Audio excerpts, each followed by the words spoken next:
Well, I'll break into rich people's homes.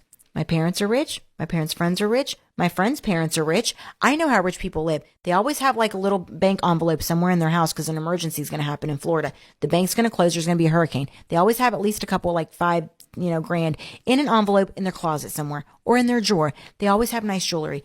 And I know that I'm not going to look out of place in a neighborhood like that because I can make myself fit in.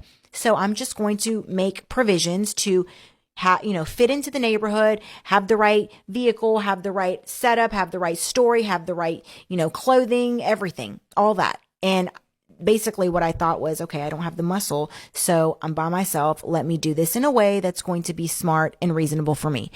And I had never burglarized a home by myself, so I didn't really know what I was getting into. I didn't know the obstacles I was going to run into, but I knew that I would figure it out along the way, and that's exactly what happened.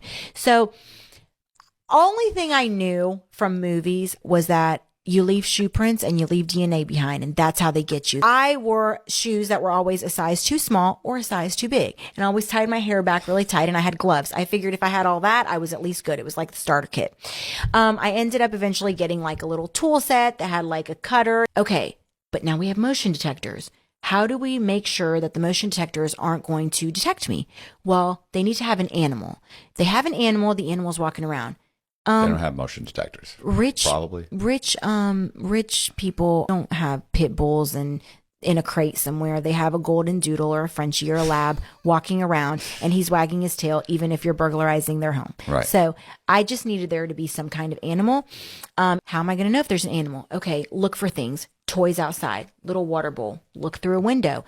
Rich people, you will not believe how so many rich people have the little sign right on the front door, right by the doorbell, right by the freaking handle of the front door. It says, in case of an emergency or in case of fire, rescue my dog or cat.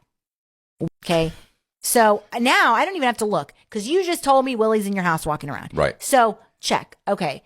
Now I'm going to ring the doorbell and I'm going to hopefully nobody answers. But if somebody answers, I'm going to say that I'm there to pick up the dogs for the doggy day out. So I'm like, hey, I'm here to pick up your doggy. Wrong house. You're at the wrong house. That's it.